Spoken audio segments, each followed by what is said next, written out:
Hola chicos, buen día. Buen día, profe.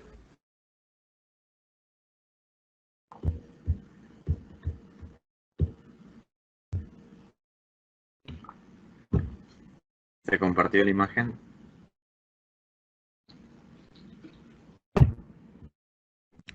Sí, sí, se puede ver. Bueno, primero con dos ejemplos le voy a explicar cómo terminar el análisis de la semana pasada. ¿Se acuerdan que la semana pasada vimos dominio, conjunto de ceros, positividad y negatividad? Nos falta la segunda parte, que es la que vamos a ver hoy.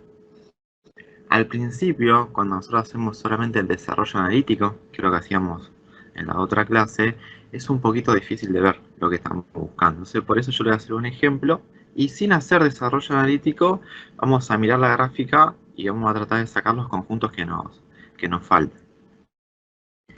El primer conjunto que vamos a ver se llama conjunto de inyectividad.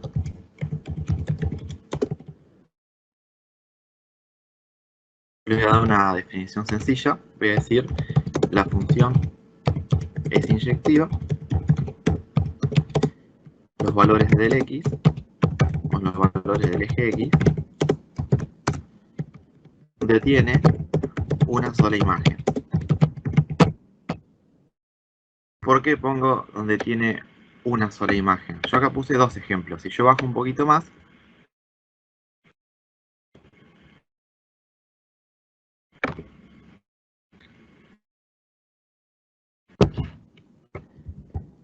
yo puedo ver que para una imagen en particular tengo dos caminos o dos valores del x para obtenerla.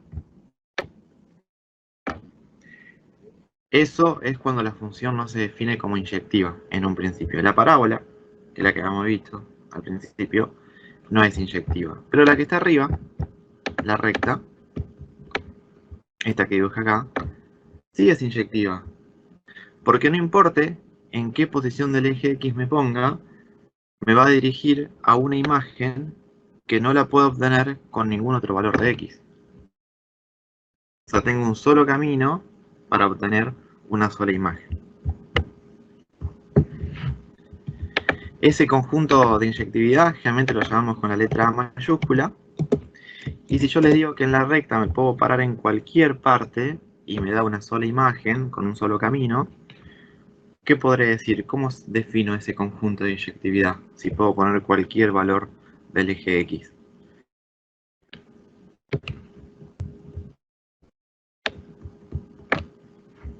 ¿A qué conjunto pertenece esa solución? A los reales. A lo real, entonces pongo una R, ¿sí? Ahí estoy diciendo que puedo tomar cualquier valor. En el caso de abajo vamos a ver cómo se restringe. Pero ahora con esto no alcanza. El segundo conjunto y el último se llama conjunto de sobreyectividad. Es como un trabalengua esto, ¿sí? Tenemos que recordar bien cuál es uno y cuál es otro. El que está en azul, el primero, inyectividad, trabaja en el eje X. Este conjunto, ¿en qué eje estará definido?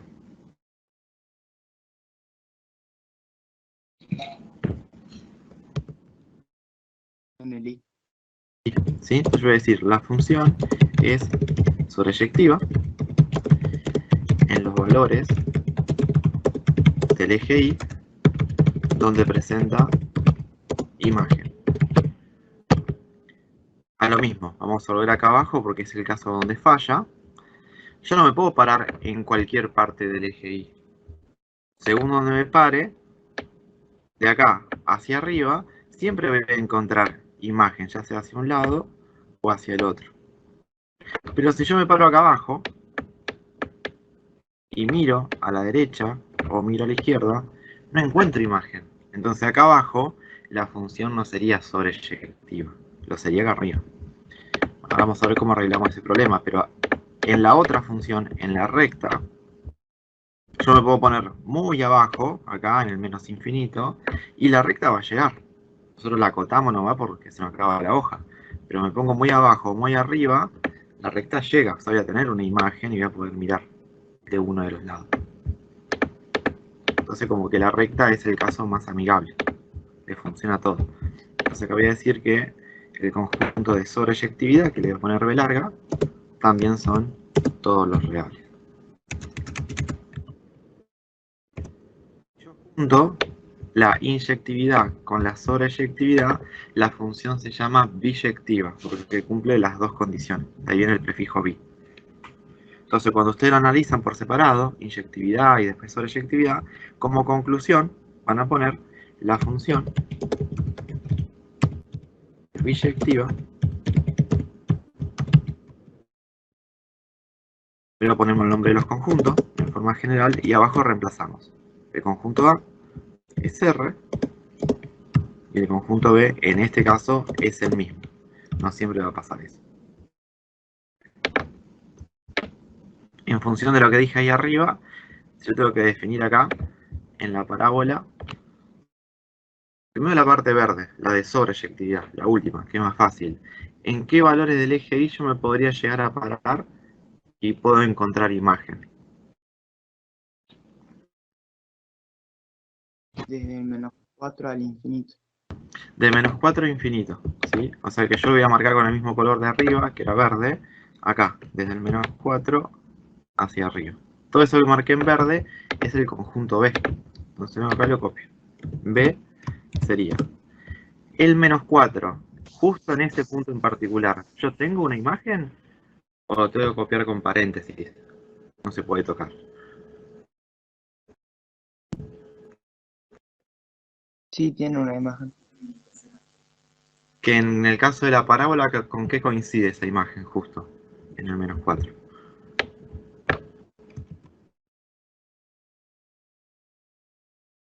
Con el vértice.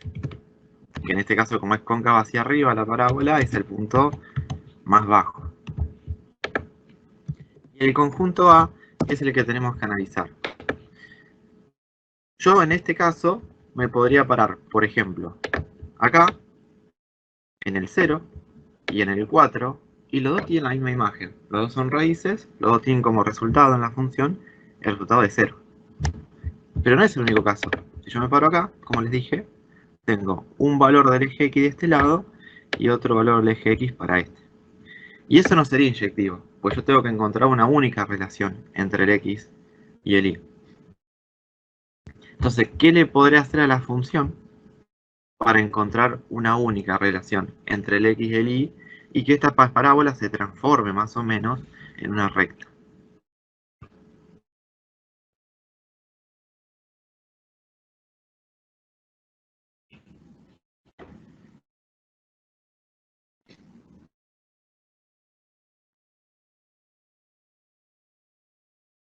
¿No la puedo recortar? ¿Y no se podría recortar por el vértice? Por el Pero- vértice, claro. Yo me voy a quedar con una de las dos ramas solamente. Entonces, al decir yo me quedo con una de las solas ramas, ya está. Ahí la función sí va a ser inyectiva. No en todos los reales, no en todo el eje X, pero sí en una parte. Siempre, por tema de cálculo, nos quedamos nosotros con la rama de la derecha, porque es la rama positiva. Es la que nos asegura que vamos a tener valores del eje X positivo. Eso nos evita trabajar después, en un posterior, con número negativo. Es más sencillo, solo por eso. Pero si ustedes quieren, se podrían quedar con la otra. Bueno, yo acá lo voy a esquematizar así. Esta rama la voy a dejar en línea punteada para que se vea la forma de la función que es una parábola, pero con esto indico que solamente me quedo con la otra rama. Y en una parábola, en ese caso especial, van a ver que siempre termino dando los conjuntos A y conjunto B en función del vértice. Para la sobreyectividad, lo que está en verde es del vértice hacia donde abren las ramas, en este caso hacia arriba. Y para la inyectividad, para que haya una única relación entre el X y el Y, del vértice a la derecha o a la izquierda. Nosotros decíamos a la derecha para que el resultado siempre sea positivo. Entonces acá va a ser desde el 2, incluido, porque está justo el vértice, y así no se repite, al más infinito.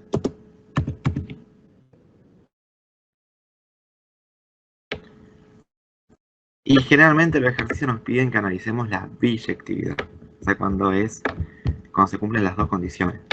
Entonces voy a poner la función es biyectiva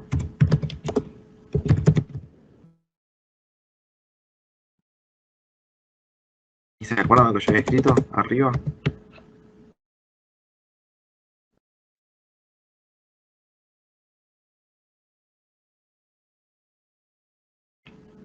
Era A, flechita, B. Eso era así porque el A trabaja en el X y el B trabaja en el Y. Entonces puedes poner esa relación desde el X hasta el Y. Y abajo reemplazo. A es de 2 a más infinito. Y el de B de menos 4 a más infinito.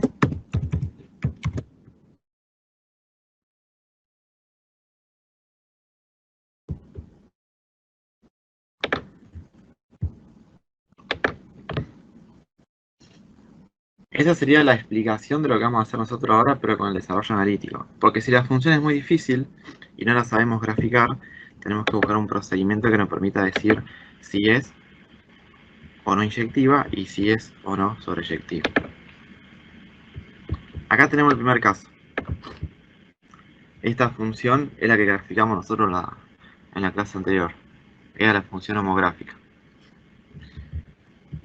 El procedimiento para saber si es inyectiva es obtener la función inversa.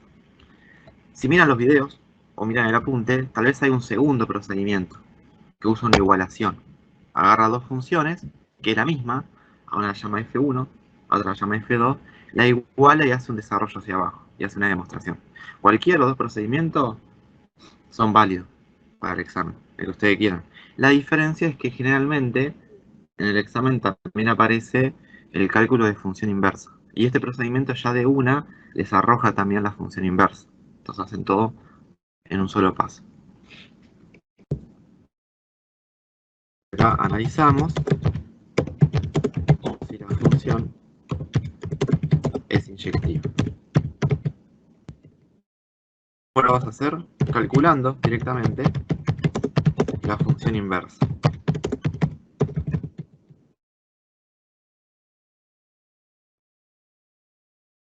¿Qué voy a hacer yo para calcular la función inversa? A esta función que se llama f de x, la voy a llamar solamente f, para que sea más fácil de escribir. En realidad esa x que estaba entre paréntesis, acá, al lado de la f, ¿qué representaba para nosotros? ¿Qué indicaba ese paréntesis y la x adentro? Que la función depende de la variable x. Claro, es solamente la dependencia. Entonces el primer paso es sacar la dependencia para que sea más fácil de despejar. Ponemos la función sin esa dependencia y ahora tratamos de despejar la x. Las otras que aparecen generalmente son más sencillas. Yo puse esta porque tiene un pasito más para despejar la x. Que no complica que está arriba y está abajo la x. Pero en este tipo de función, en la racional, que hay una división, la única que tenemos es todo lo que está dividiendo, pasarlo multiplicando. Entonces me va a quedar f por lo que está adentro. Ahora vamos a sacar, o vamos a aplicar, mejor dicho, propiedad distributiva. Voy a hacer f por x, quedaría así, f por x, y f por menos 1, menos f.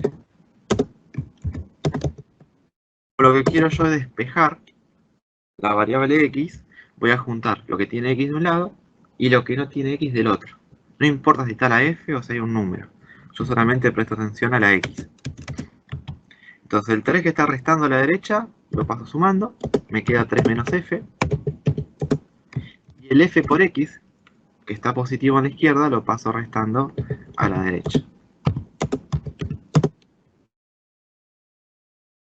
Y todo esto que marco con el cursor, que tiene x, ¿lo puedo juntar? ¿Lo puedo sumar o restar aplicando alguna propiedad?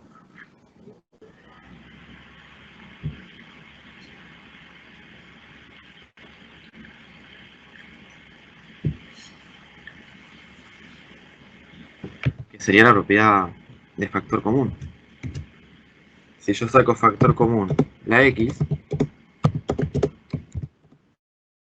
quedaría el primer término, acá adelante hay un 1 tácito, lo puedo poner. Y el segundo término me sobra la f. ¿Por qué hice eso? Porque ahora este paréntesis que multiplica lo paso dividiendo.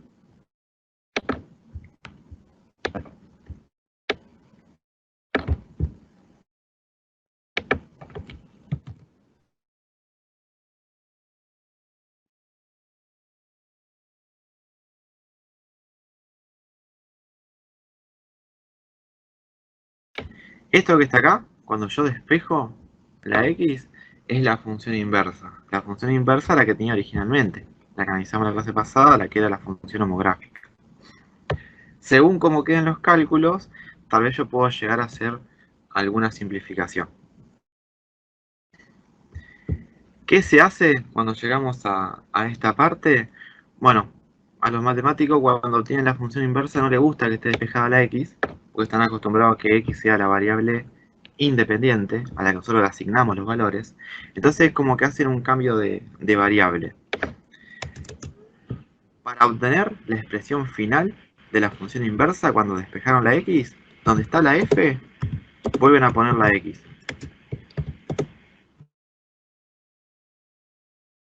Donde está la x, ponen la f. Pero no ponen f solo, porque si no se van a confundir con la función original. Entonces lo ponen así, f a la menos 1 de x, haciendo referencia a que es la función inversa.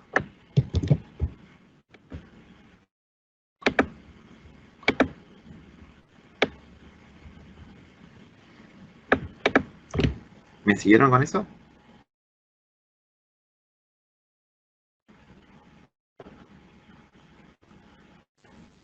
Sí, sí. Sí, profe, sí.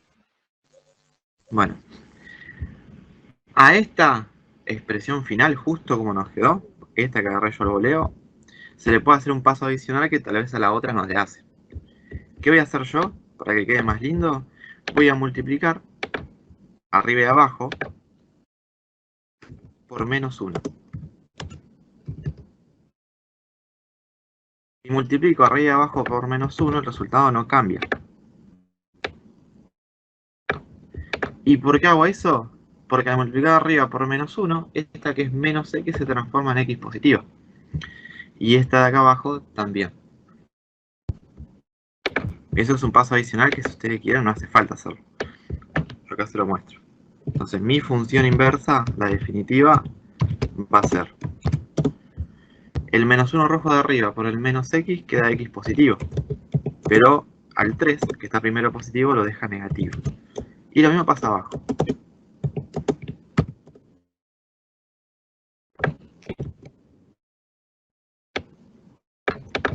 Esta es mi función inversa. Y a ver si me da la pantalla. Bueno, recuerden, x menos 3 sobre x menos 1. Cuando voy acá arriba, miren acá. ¿Qué pasó? ¿Qué hay entre la inversa y la original? ¿No son iguales? Sí, son iguales. Bueno, eso no pasa siempre, ¿sí? No todas las funciones homográficas tienen la misma expresión como función inversa. Este caso en especial dio lo mismo. Entonces el ejercicio le va a pedir, o el examen, que calculen la función inversa. Acá ya la tienen, eso es un paso. Y después que analicen la biyectividad, lo que hicimos nosotros en la otra pantalla, pero en forma analítica en vez de forma gráfica. ¿Qué es lo que van a hacer cuando obtienen la inversa? Ustedes tienen que pensar si con este procedimiento obtuvieron una sola inversa o obtuvieron dos. Hay una operación que vimos este año en matemática o estos meses que me generan dos soluciones. ¿Se acuerdan cuál es esa operación que yo para sacarla generaba dos soluciones? Agarran el Módulo. numerador y el... El módulo. Si a mí me aparecía un módulo, yo para volarlo tenía que escribir dos soluciones, estaba obligado a eso. A menos que justo sea un ejercicio de triángulo donde yo decía, bueno, la longitud es positiva y ahí me olvidaba del negativo. Pero después, en cualquier otro ejercicio, por ejemplo acá en las funciones que pueden ser positivas o negativas, me generaba dos soluciones. Esa va a ser la clave de ustedes para darse cuenta en un principio, a pesar de que tienen que demostrarlo, si se van a generar dos funciones inversas o una. Que aparezca un módulo. Y el módulo aparecía a partir de ¿qué? ¿Qué es lo que yo iba a despejar antes para que aparezca mágicamente el módulo? Una potencia. ¿Cualquier potencia? Una Una potencia par. cuadrada. Una potencia par. Entonces, moraleja, si ustedes tienen una parábola que es de grado 2, cuando despejan, se van a generar dos funciones inversas. Y eso va a provocar lo que vimos en la pantalla anterior, que tengamos que elegir entre una rama o la otra para ver si es inyectiva o no. Pero acá, cuando nosotros despejamos, nunca apareció un exponente par, nunca apareció un módulo y pude hacer un rectángulo y recuadrar una sola función inversa. Entonces, esa es la conclusión que escribimos con ese procedimiento. Cómo obtenemos una sola función inversa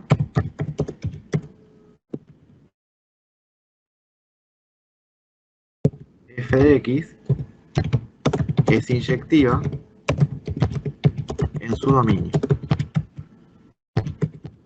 No, esto es importante, porque que obtenga una sola función inversa no quiere decir que la función sea inyectiva en todo el eje X, es inyectiva en su dominio, porque tal vez haya una operación que involucre la función que no se pueda hacer con algún valor del eje X, entonces no puedo decir que al conjunto A lo llamo todos los reales. Y en este caso, cuando era una división, que habíamos hecho la clase pasada, ¿qué pasaba con el dominio? ¿Eran todos los reales?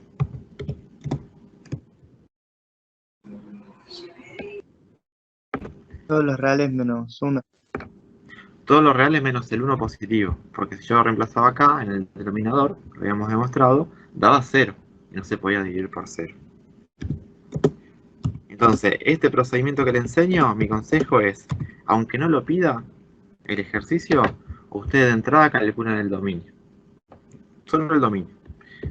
A menos que le pida graficar, positividad, negatividad. Pero si pide solamente cálculo de función inversa, biyectividad, que es lo que estamos haciendo hoy, calculan el dominio, lo dejan preparado ahí, hacen este procedimiento, y si llegan a que hay una sola función inversa, dicen, como tiene una sola, la función es inyectiva en su dominio, y abajo pone el conjunto A igual al dominio de F. Entonces, ¿cuánto queda del conjunto A? Todos los reales excepto el 1. En el 1 no puedo decir que es inyectiva porque no lo puedo tocar, no hay operación. Y esto lo voy a mirar acá, en la gráfica. La inyectividad decía que si yo me paro en algún valor de ese eje X del conjunto A, voy a llegar a la imagen por un único camino. O sea, no va a haber otro valor más del eje X que llegue al mismo destino. Y acá se cumple. Si yo vengo por el lado de los negativos, fíjense que voy a subir y encuentro un valor del eje Y que no obtengo con otro valor. Si yo vengo acá por los positivos, me voy a la rama de la derecha. Pero nunca llego a dos caminos para un solo final.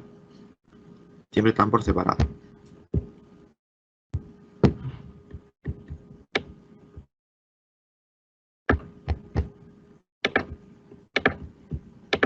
Profe, ¿Sí? ¿por qué ahí los multiplicaba por -1? Para que quede más lindo, ¿no? Porque como estaba restando la X abajo y arriba, digo, bueno, multiplico por -1 en ambos lados y la X queda positiva. Pero ustedes lo podían terminar acá arriba, si no, en esto. Entonces, en ese caso, o sea, no sería igual a la otra función, ¿o sí? Sí, sí, sí, sí. Porque multiplicando por -1 arriba y abajo llegas a lo mismo. Ah, Tal vez no claro. se dan cuenta ustedes cuando hagan el desarrollo, pero sí. Pero la moraleja no era esa que era igual, sino que no siempre va a ser igual. Yo se lo resalté, en este caso sí da, pero después en el PDF hay un ejercicio que dan y otro que no. O sea, no quiere decir que si no obtienen la misma está mal lo que ustedes hicieron. Porque puede ser diferente la inversa. Claro, sí. Bueno, me voy a quedar con esta conclusión de la y vamos a hacer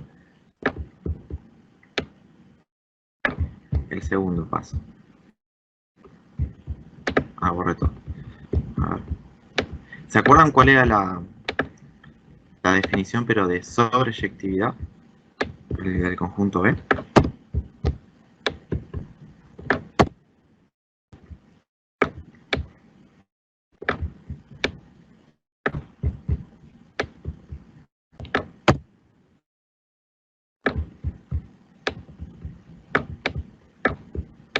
eran los valores del eje Y, donde la función presentaba ¿qué?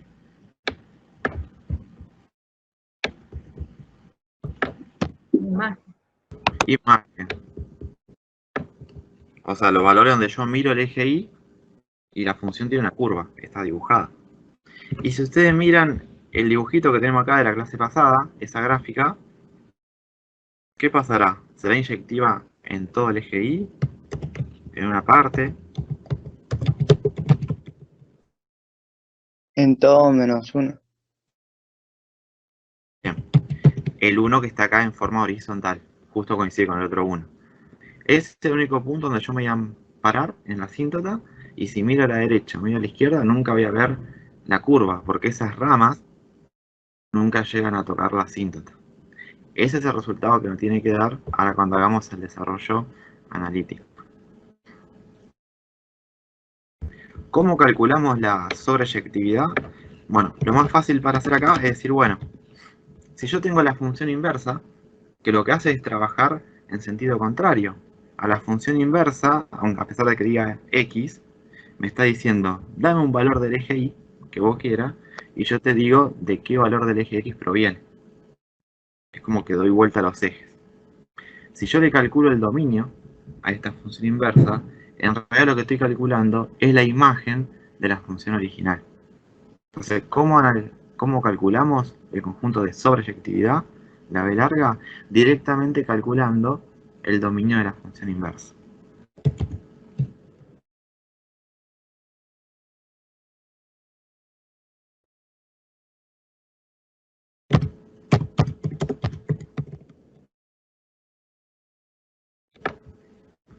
¿Y cuál es el dominio de esta función inversa?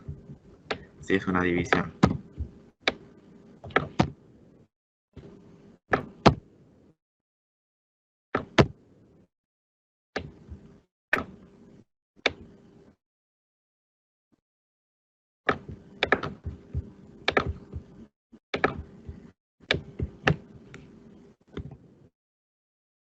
Pongo así, dominio de f a la menos 1. Serían todos los reales, excepto, y justo en este caso, porque quedó igual a la original, el 1 positivo, de nuevo.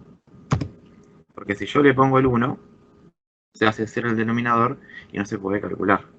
Entonces después vengo acá y digo, el conjunto B, el de sobreyectividad, tiene que ser los valores donde yo tengo imagen, y la imagen de la función no es otra cosa que el dominio de la inversa. ¿Cuánto vale? Todos los reales, excepto el 1.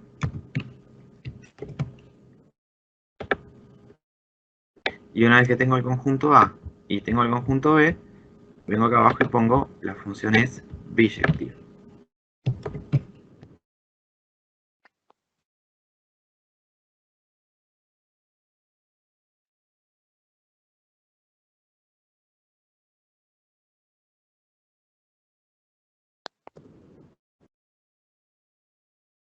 Profe, Sí. lo que no entiendo es de qué manera puede que no sea biyectiva. No, porque ahí aparecen los ejercicios del PDF. El ejercicio que aparece primero, creo que es el 15, si recuerdo bien, les dice, analice si la función es biyectiva en todos los reales. Entonces, esta función van a poner, no es biyectiva en todos los reales, porque no considera el 1, y no es sobreyectiva en todos los reales, porque tampoco considera el otro 1, el de la imagen.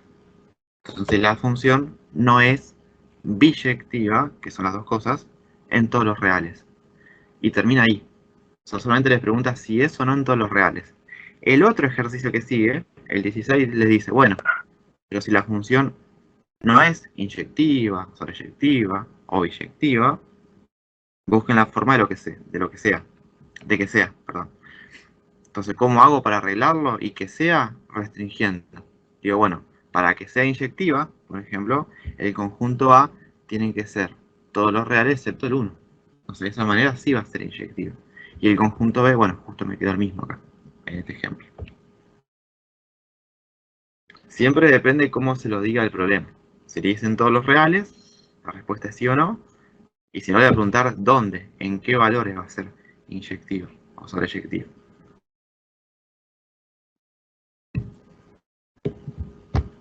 No sé si con eso respondí tu pregunta. Sí, sí, sí. Ya ¿Sí? entendí, profe. Vamos a ver un segundo ejemplo, que es cuando esto falla más de lo que viene fallando ya. Que va a ser una parábola. Puede pasar que, según lo que represente la función más adelante, las letras no sean siempre f de x. Bueno, acá se llama j de k. Algo importante que tienen que recordar, que cuando ustedes tienen una parábola, o sea, una función de grado 2, para hacer este análisis que yo les enseño, tienen que usar la expresión canónica. Porque acá, si yo quiero hallar la función inversa y quiero despejar la k, que sería como la x, no puedo, porque una está al cuadrado y la otra está a la 1. No hay forma de que yo despeje una de las dos sin tirar la otra para la izquierda. Entonces tengo que transformar esa expresión polinómica en la expresión canónica. Porque la expresión canónica, adentro del cuadrado, está la x, o en este caso la k, solita. Y afuera no hay otra x o k. Y ahí voy a poder despejar. Funciones de grado 2 analizan con la expresión canónica. Y para la expresión canónica yo no necesito calcular las raíces. ¿Qué necesito en realidad? Los vértices. Vértice. El x, o el k en este caso, ¿no? Del vértice se calculaba como menos b dividido 2a.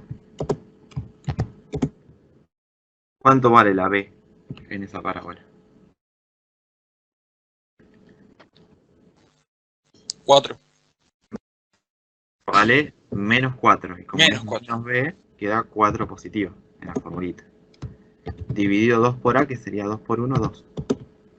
Entonces vale 2. Y con esto saco el i del vértice, que acá lo llamo j del vértice, porque la función se llama j. Tengo que hacer, reemplazar ese 2 en la expresión original. Se me queda 2 al cuadrado, menos 4, por 2, más 4.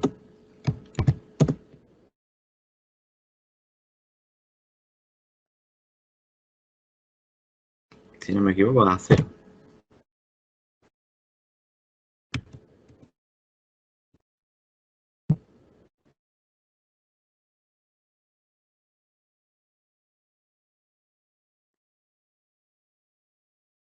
¿Y se acuerdan cómo escribía la expresión canónica? ¿Con qué arrancaba?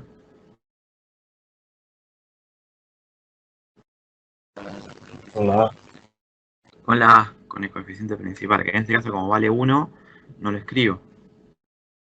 Después tenía x, que acá es k, menos el vértice, que es 2, todo el cuadrado, y afuera era más el i del vértice, que vale 0. En ese caso no haría falta escribirlo. Pero no importa si vale 0 o no, de esta forma yo comprimo las k y las puedo despejar. Bueno, voy a dejar eso, voy a hacer un paso más, y esta es la función que yo voy a analizar.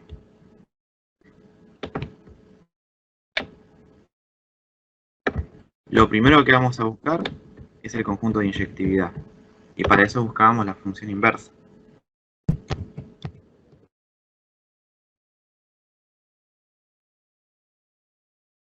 Le dije, bueno, no vamos a escribir j de k, vamos a escribir solamente j, así es más sencillo de despejar.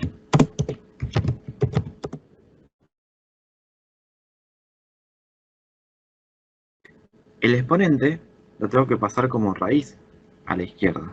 Y ahí está el problema que yo les comentaba. Cuando yo lo paso como raíz, ¿qué aparece?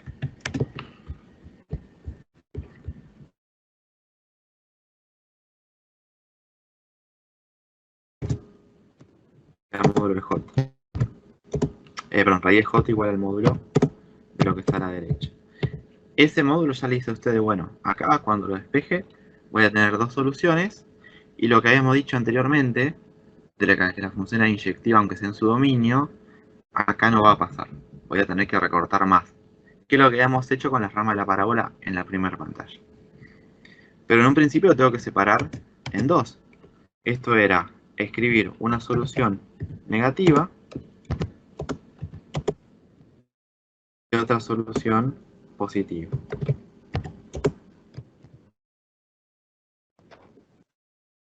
Por un tema de comodidad siempre tomamos la positiva porque es más fácil de desarrollar después, porque no tenemos el signo menos que nos está acompañando. Si yo me quedo con la solución positiva, ¿qué estoy diciendo con esto que está acá adentro? ¿Qué signo tiene que tener si me quedo con la positiva?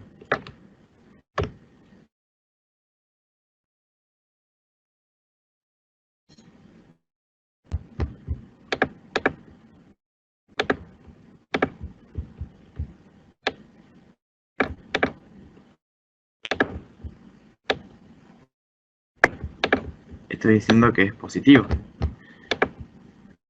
Porque el módulo de un número positivo es el mismo número exactamente como se escribe. Ahora, el módulo de un número negativo, yo le tenía que poner un menos adelante para transformarlo en positivo. Porque siempre el módulo me daba como resultado un número positivo. Se lo voy a escribir acá.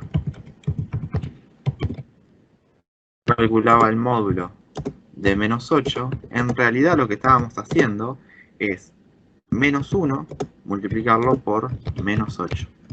Eso es lo que hace el módulo. Hace aparecer mágicamente un menos 1 que multiplica al número que está dentro y lo deja positivo. Ahora, si ese 8 hubiera sido positivo de entrada, no hago nada. Yo escribo solamente el 8. Bueno, eso que escribo acá es lo que aparece de este lado. Este menos que aparece cuando despejamos el módulo, sin decírselo, era este menos 1 que está acá. Entonces, ¿para qué andar renegando con un signo menos si me puedo quedar con la solución positiva? Entonces, ¿cómo tiene que ser lo que está dentro del módulo para que yo pueda sacar las barras del módulo y ya quede el número preparado? ¿Solo positivo o hay algún caso más donde yo saco la barra del módulo y me queda el mismo número?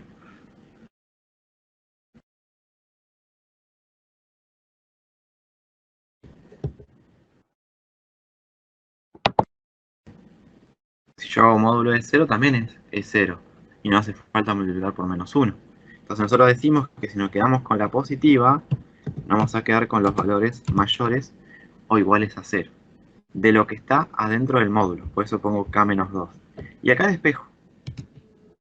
La K me queda mayor o igual a 2. Esa condición que obtengo acá es la condición de la inyectividad. Van a ver que siempre si es una parábola terminan obteniendo del X del vértice en adelante. Porque el X del vértice es ese 2 que hicimos acá arriba. Ya no son todos los reales, en este caso, o todos los valores del dominio. Entonces abajo vienen y ponen el conjunto de inyectividad va a ser de 2 a más infinito. Con respecto a la pregunta que me hacían ustedes, cuando llegaban acá al módulo, que obtenían las dos soluciones, ya decían el ejercicio. La función no es inyectiva en todos los reales, si esa es la pregunta. Y puede que termine ahí. Ahora, si le dice, bueno, definan para qué valores va a ser inyectiva, acá tienen que poner de 2 a más infinito.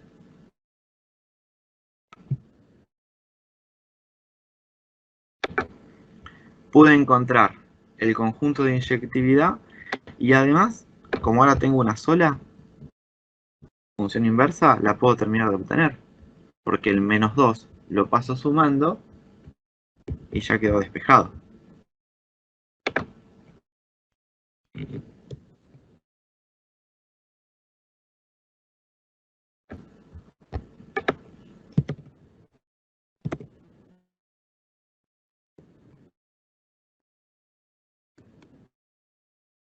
¿Y esta es la expresión que querían que escribamos como solución? ¿O cuál era el cambio que le teníamos que hacer?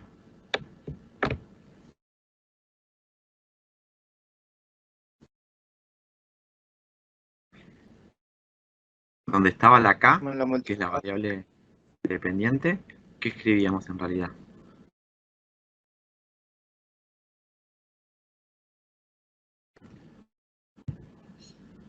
tenemos que poner función a la menos 1. Sería j a la menos 1 en este caso. Y donde está la j, escribiríamos la k. Ahí. Esa es mi función inversa.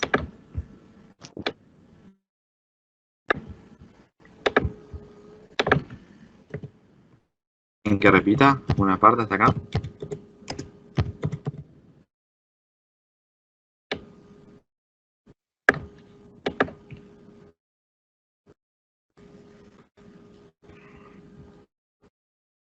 ¿No? Bien. Voy a agregar acá arriba, aunque en este caso no fue necesario, pero como para contarlo como un procedimiento y que le quede para todo el ejercicio, el dominio. Pero en este caso el dominio de j, de la función j, son todos los reales porque no tengo ni división, ni logaritmo, ni raíz.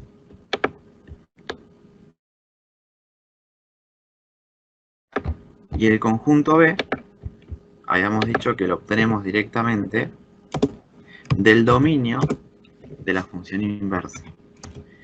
Y esa función inversa lo que presenta ahí es una raíz cuadrada, una raíz de índice par.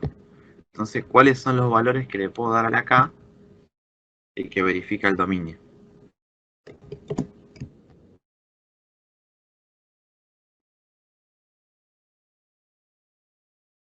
¿Cualquier número real?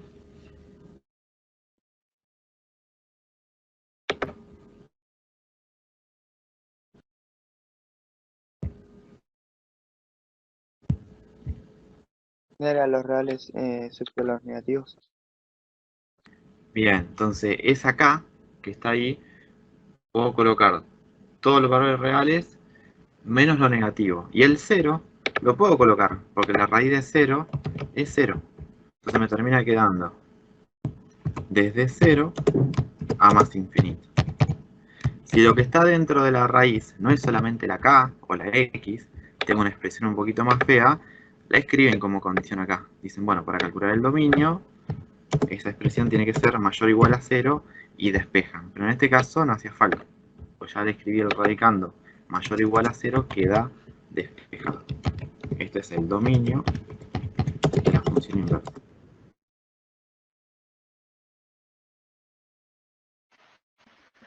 Profe, una pregunta. Sí,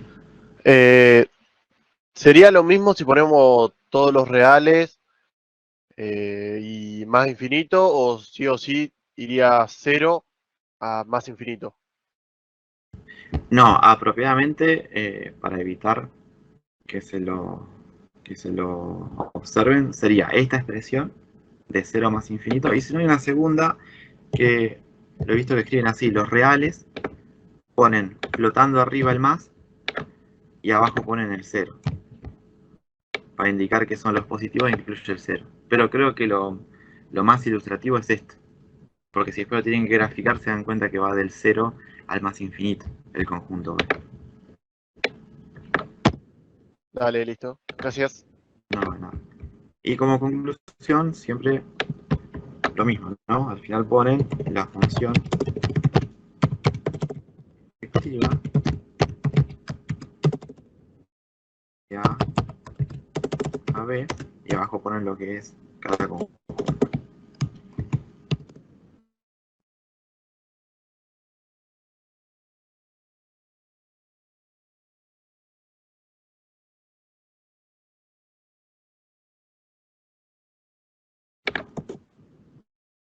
Con lo que vimos de parábola, yo se lo voy a graficar acá.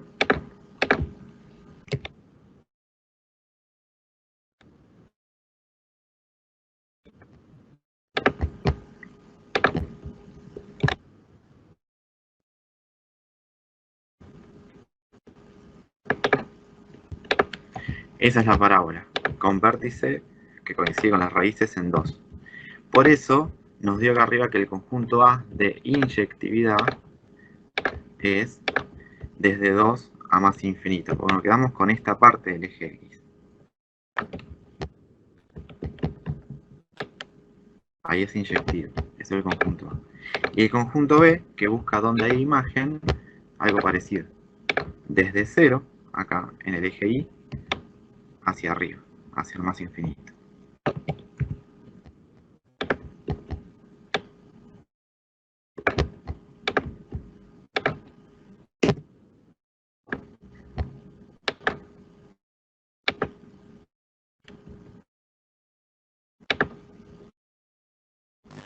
Pero no es más fácil mirándolo que haciendo todo ese procedimiento. Pero si es una función que no sabes graficar, tenés que hacer el procedimiento. Y si te lo pide el ejercicio para que demuestres, lo tenés que hacer igual.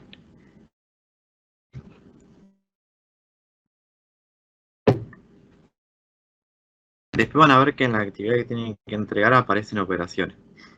De todas las operaciones que aparecen, la única que sería nueva para nosotros sería esta expresión, f o g, que se llama composición.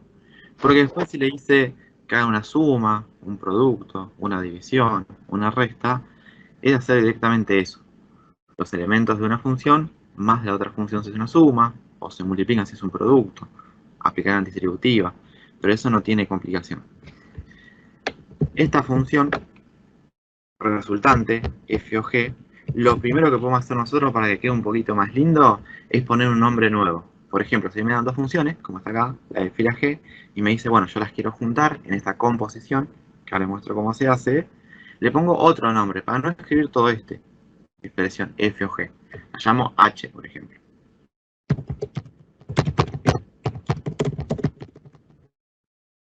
Acá abajo y digo, bueno, h de x la bautizo como la composición de f con g.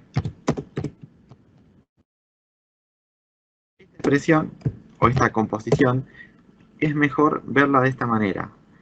Aunque generalmente se escribe así, con la letra O en el medio, lo pueden pensar así. Como que esa O se transforma en un corchete y encierra a la segunda función. Es como más explícito. ¿Qué le está diciendo a ustedes? Que la segunda función que se expresa en la composición se tiene que meter adentro de la primera. ¿Adentro de dónde lo pongo? De la X.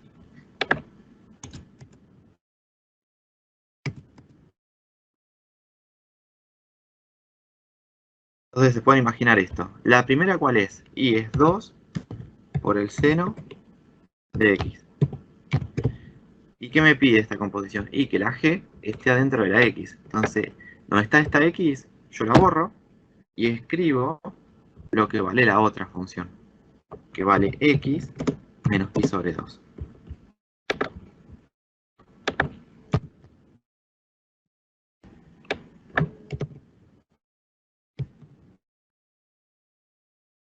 Ya al tener esta expresión, a usted le está diciendo en qué unidad de medida tenemos que trabajar la calculadora en el caso de que calculemos algún ángulo. Si aparece el pi, ¿en qué será? Radianes. En radianes, ¿sí? No la puedo tener en dec, en esto, tiene que ser en radianes. Bueno, esto es el resultado de la composición. No es complicado. Pero lo puse más que todo para que lo grafiquemos, porque algunos me habían consultado de cómo graficar una de las funciones de la actividad, que no era solamente el seno de x, era un poquito más difícil.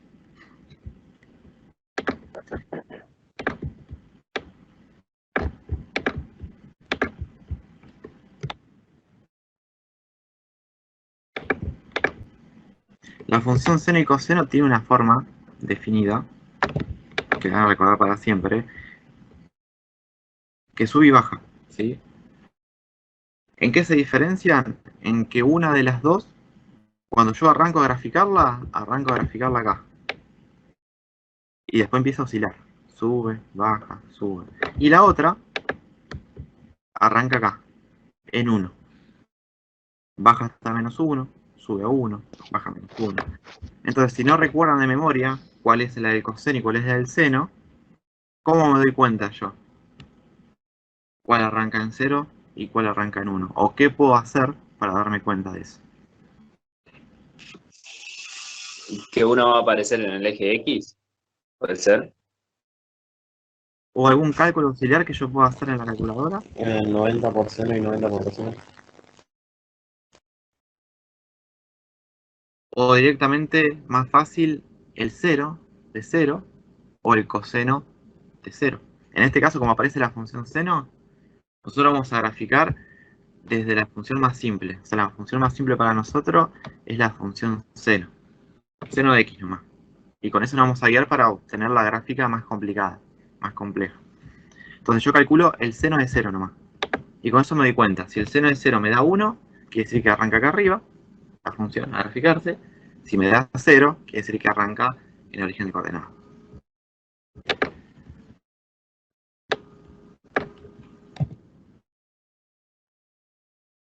Voy a bautizar como AX a la función seno de X nomás. ¿Cuánto da el seno de 0?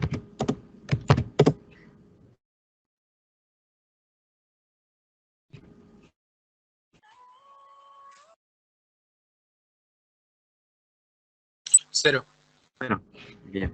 Eso que hice ahí, este cálculo auxiliar, me sirve para venir ahora y marcar el punto inicial de donde vamos a graficar. Acá, en origen de coordenadas.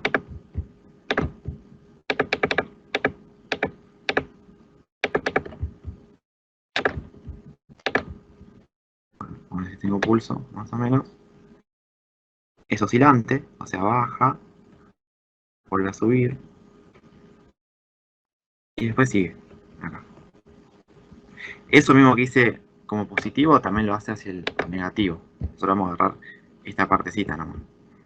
Siempre lo que analizamos, a menos que se diga lo contrario, en el ejercicio, es una vuelta completa, nada más.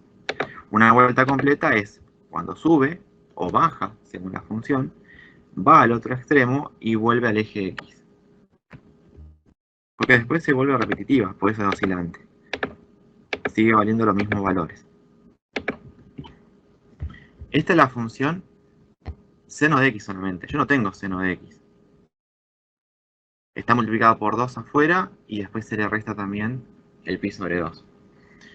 Si yo multiplico por 2 a la función seno de X, ¿qué se imaginan que le pasará a esta curva? ¿Quedará igual? ¿Se modifica algo?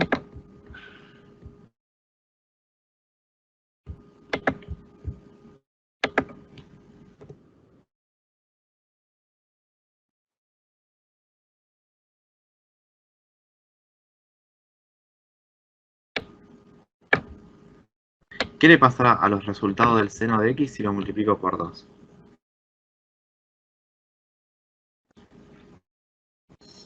¿Quedaría 0? 0 en el inicial. El punto 0 va a seguir siendo 0. Los puntos donde vale 0 la función van a seguir siendo 0. Pero ¿y los otros? Acá el pico, que vale 1, ¿en qué se va a transformar?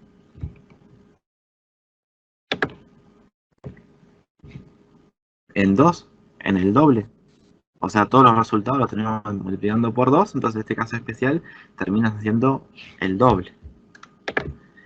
Estos picos, donde vale 1 y donde vale menos 1, son ángulos límites que vimos en trigonometría.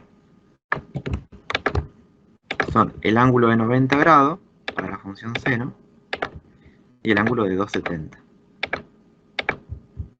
Solo que lo estamos trabajando en radianes. Entonces tengo que poner pi sobre 2 y acá sería 3 medios de pi. Si yo multiplico por 2, quiere decir que este 1 se transforma en 2. Y este menos 1, de acá abajo, se transforma en menos 2.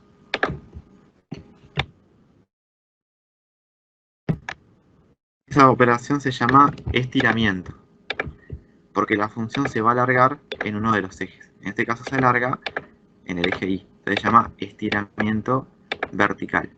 Y si en vez de tener un 2, hubiera tenido, por ejemplo, un tercio, que es un número menor a 1, este 1 en vez de agrandar se achica. Entonces como que yo estoy compactando la gráfica en el eje vertical. Entonces se llama contracción en el eje vertical.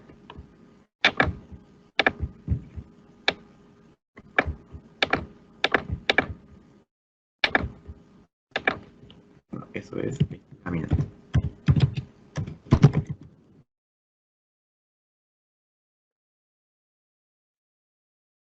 Esto es coeficiente a 1.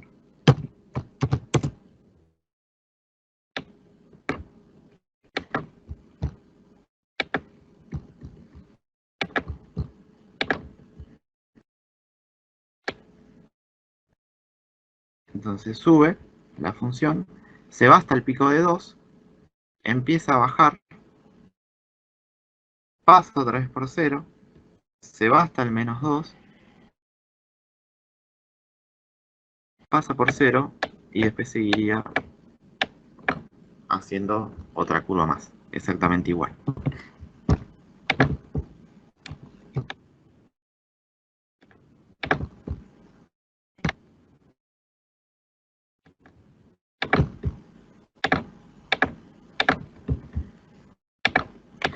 Y ahora vamos con la función que tenemos nosotros, la verdadera, la que llamamos h. ¿Va a llegar hasta el 2, como marca el azul? Sí, porque está multiplicada por 2. Pero ahora, además de estar multiplicada por 2, lo que aparece acá adentro, sumando o restando, se llama desplazamiento. Porque si yo comparo la función que tengo que graficar con la que aparece acá en azul, es la misma, pero está corrida. Según donde aparezca sumando o restando el elemento, se va a desplazar en el eje X o en el eje Y. Acá, como el pi sobre 2 está restando a la X nomás, porque está dentro del paréntesis, se desplaza horizontalmente en el eje X. Ahora, si yo cerrara el paréntesis acá y este pi sobre 2 estaría afuera, ahí el desplazamiento sería en el eje Y, en el eje vertical, porque estaría fuera de toda la función.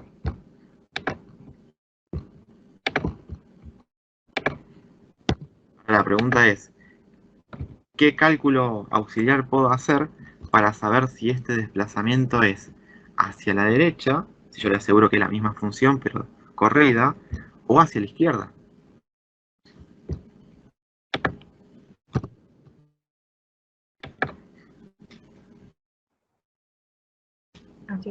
Por el menos que tiene adelante pi sobre 2, ¿Y hacia dónde se movería con ese menos? Esa es una forma a de la verlo. derecha.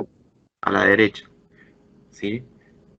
Cuando hablamos de desplazamientos en el eje X, siempre son con el signo opuesto a lo que aparece. Como aparece restando, en realidad se mueve hacia la derecha. ¿Cómo se los puedo demostrar? Con este pico que está acá, que vale 2. ¿Cuánto se mueve a la derecha? Y pi sobre 2, lo que aparezca acá acompañando. Entonces yo digo, voy a evaluar la función, esta, la h, en pi sobre 2. ¿Qué hago? Donde está la x, pongo el pi sobre 2. Entonces me queda 2 por el seno de pi sobre 2 menos pi sobre 2. ¿Eso cuánto da?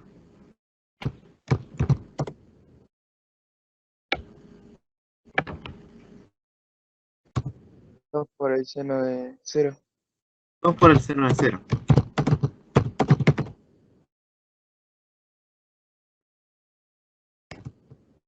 El seno de 0, me han dicho hoy que daba 0 al principio. Entonces me queda 2 por 0. O sea que esto vale 0.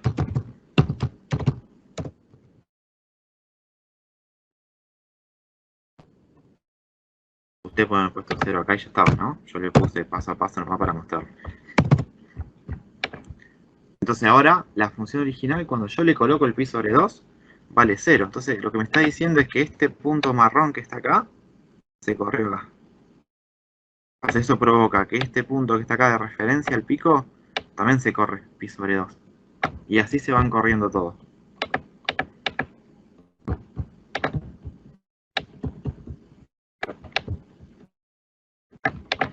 Entonces, ¿qué termina pasando? Acá tengo el punto que era marrón.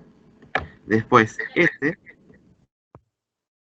que valía 2, se corre también pi sobre 2 a la derecha. El de 3 medio de pi también se corre pi sobre 2. Y el último, el que está acá, en 0, también se corre pi sobre 2. ¿Cómo me doy cuenta? Yo en la pantalla estoy diciendo pi sobre 2 y estoy corriendo los puntos. Porque acá, este valor y este valor son conocidos.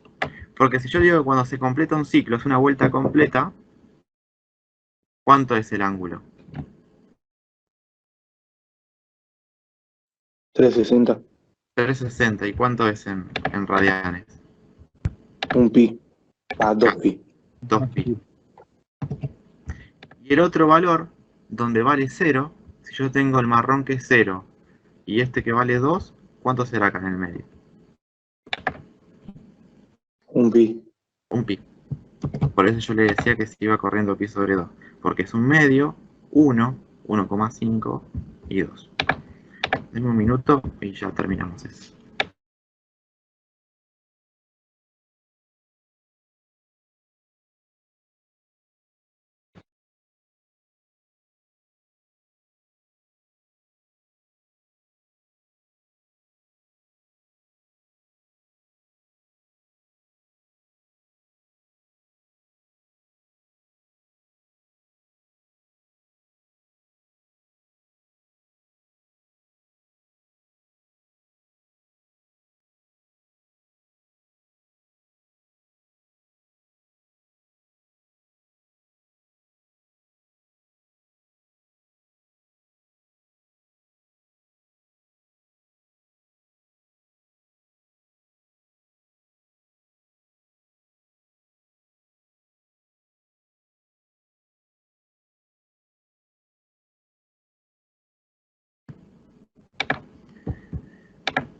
Bueno chicos, y ahora sí, con esos puntos que marqué en rojo, vamos a terminar la gráfica.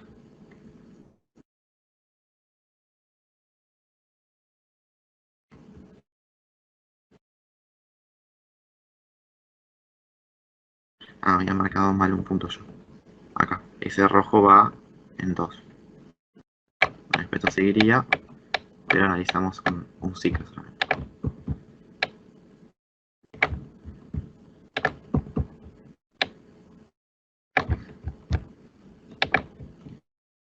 ¿Se entendió cómo tuve la gráfica roja?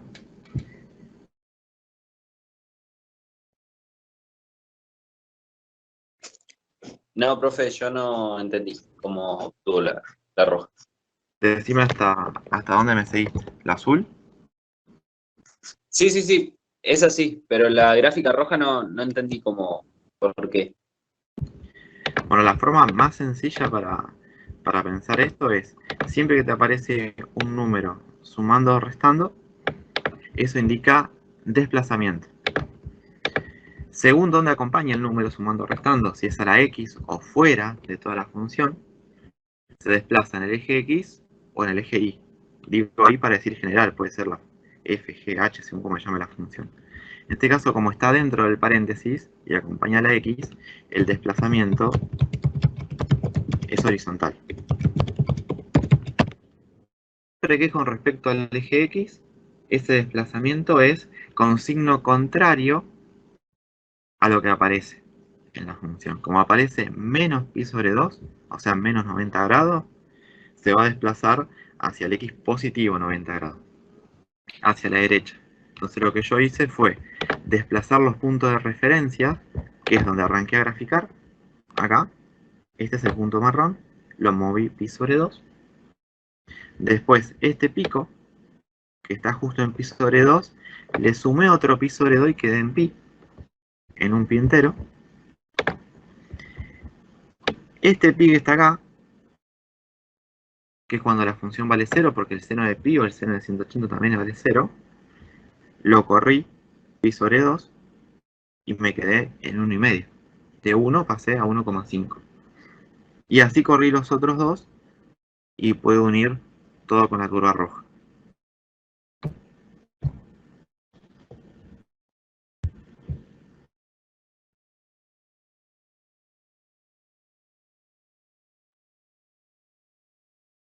No hay drama si no se entiende. Decime hasta dónde llegaste con eso y buscamos cómo explicar lo que falta. No, a lo último, o sea, donde termina, sería la gráfica roja, sería medio pi más. Claro, acá donde termina el azul termina en 2 redondos. Porque Ah, ok. esa era x sola. Cuando estaba sola era una vuelta completa de la que hacíamos siempre en posición normal nosotros. Que arrancábamos en 0 y terminamos en 360 o 2pi. Como se le resta el pi sobre 2, ese punto se desplaza pi sobre 2 hacia este lado. O sea que serían 2pi y medio, 2,5. Ah, entiendo. 2,5 pi o como lo expresamos ahora como fracción, 5pi sobre 2, cualquiera de las dos, para que sea más fácil de ver. Ah, ok. Ya entendí ahora. Buenísimo. ¿Lo demás? ¿Alguna consulta? Si ese resultado fuera positivo, entonces empezaría al mismo lugar, pero para la izquierda. Claro, si fuera positivo, vos graficarías la curva acá. El primer pico justo coincide acá, después baja, y así seguiría.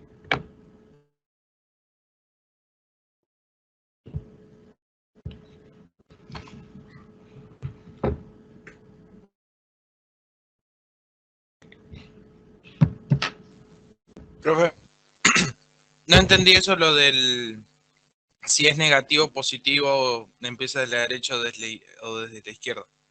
¿Cómo era eso? El signo del elemento que aparece cuando vos la vas construyendo de a poquito la función. Fíjate que yo arranqué acá con la más simple de todo. Bueno, cuando llegamos a la parte de la resta, el signo indica hacia dónde se desplaza.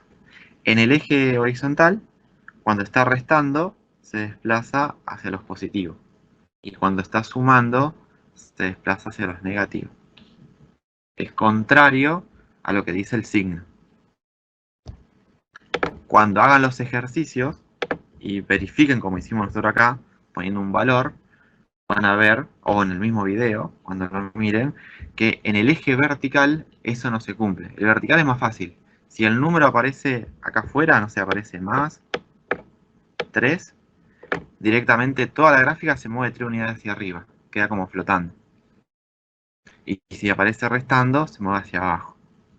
El tema de que se mueve en sentido contrario al signo es cuando acompaña al eje X. O sea, cuando el número está sumando o restando a la X.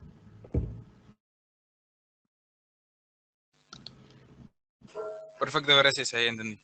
No. Y si tenés un 3 ahí afuera, tenés que subir 3 para arriba, pero después tenés un coseno que tenés que subir 90. ¿Cómo tomás esos valores? O sea, subís No, 93. siempre las funciones van a ser funciones simples. O sea, si podés tener un más 3 acá, pero no acompañado de un coseno.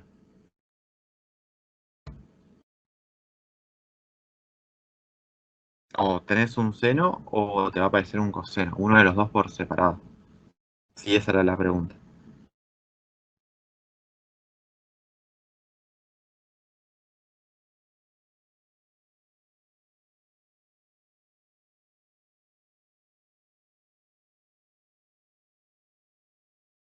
¿Respondí tu pregunta?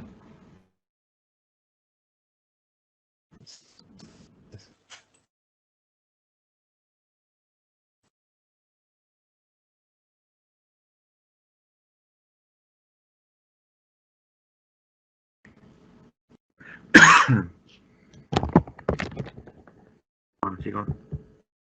Entonces los dejo por hoy. Yo tengo una duda, pero de otro tema. Sí. De factorizar un polinomio. Es 4x a la 7 más 4x.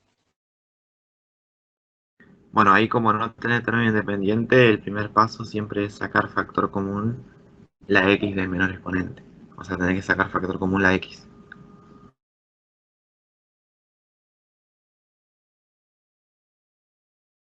Ahí te lo va a reducir a grado 6. Sí, pero yo lo factorizo y pongo 4, abro paréntesis, x a la 6 más x puedo poner.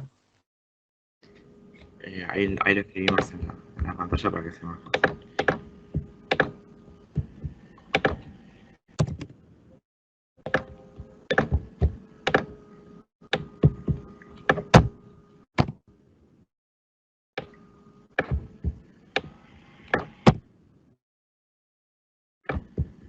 Me dijiste que el polinomio era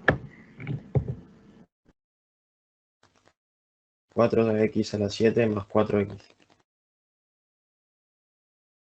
Bueno, ahí el primer paso sí, te conviene sacar factor común con el 4 y todo, porque el 4 aparece en los dos, sería 4x de factor común. le sacás el 4 y una X al primer término, te queda X a la 6. Y si sacás el 4 y la X al segundo, te queda así. Más 1. Bueno, en realidad, esto que está acá sería tu ecuación factorizada. No se puede hacer nada más. ¿Por qué? Porque si yo quiero agarrar esta parte, que es un polinomio más chico, y como tengo una sola X, que es la que está elevada a la 6, digo, bueno, lo que yo puedo hacer acá, para tratar de factorizar o encontrar las raíces, es todo eso igualarlo a 0. Porque las raíces son los números de la X, donde esa parte da 0. Pero cuando empiezo a despejar, como está elevado a un exponente par, no hay ningún valor que yo le dé a la X, valor real, que elevado a la 6 más 1 de 0. Y eso lo puedo verificar porque yo puedo pasar el 1 restando. Y ese exponente 6 pasa como raíz sexta, pero es una raíz de índice par. Y en los reales no está definida la raíz par de un número negativo.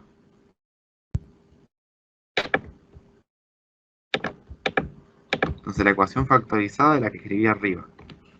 No se puede factorizar más de eso.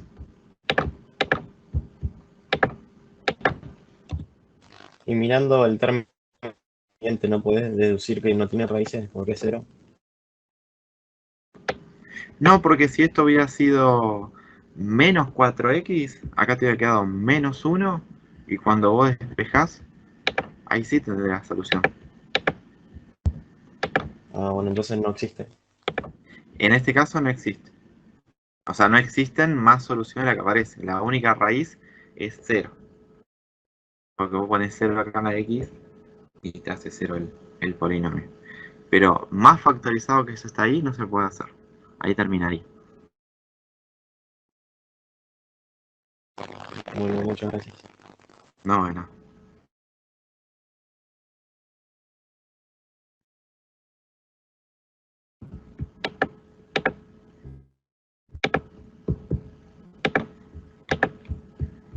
Bueno, chicos, recuerden que tenemos la última clase el jueves.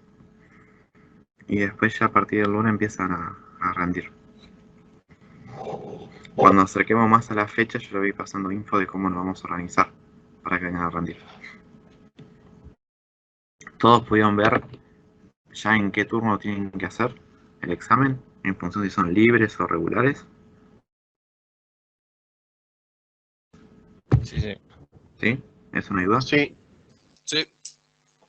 Bueno, cualquier cosa, si tienen alguna otra inquietud, ahora el jueves, en la última clase, me lo dicen y lo vamos hablando. Bueno, será hasta el jueves, chicos. bueno, nos vemos. Hasta el jueves. Hasta luego. Chao.